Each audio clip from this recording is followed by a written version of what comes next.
of economic opportunities wherever they are. It's a mountain to climb for women in general. So we start from that point that we must never lose sight of why we are where we are, so that we can then be able to help each other.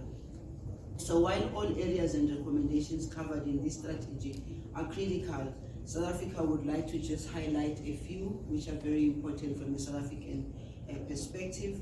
One is translation of policy reforms into better outcomes in women's economic empowerment.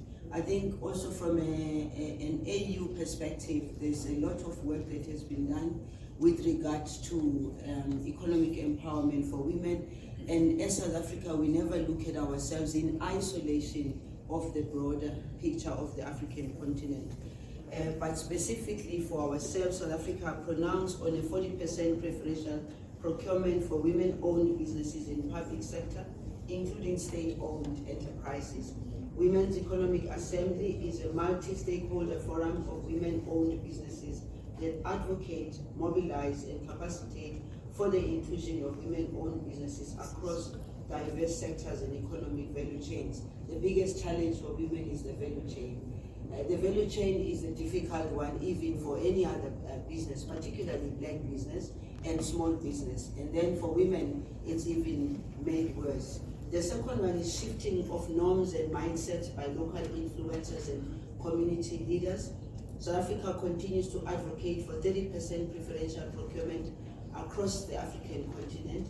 This is intended to promote the participation of women, youth, and persons with disabilities in the African continental free trade area, which we hope this is going to be a big opportunity for women in particular, and to ensure digital financial inclusion and literacy of women across the continent. South Africa developed the nation's strategic plan on gender-based violence and femicide, which aims to provide coordinated cross-sectoral approach to ending the pandemic of violence. The strategy recognizes the link between women's economic positionality and their vulnerability to violence. Hence, economic power is highlighted under Pillar 5 of the strategy and Pillar 2, which is preventing and building social cohesion. I know that many people will wonder about the issue of gender-based violence and why it is so high in South Africa. And I go back again to historical perspective of how we got to be where we are. But the advantage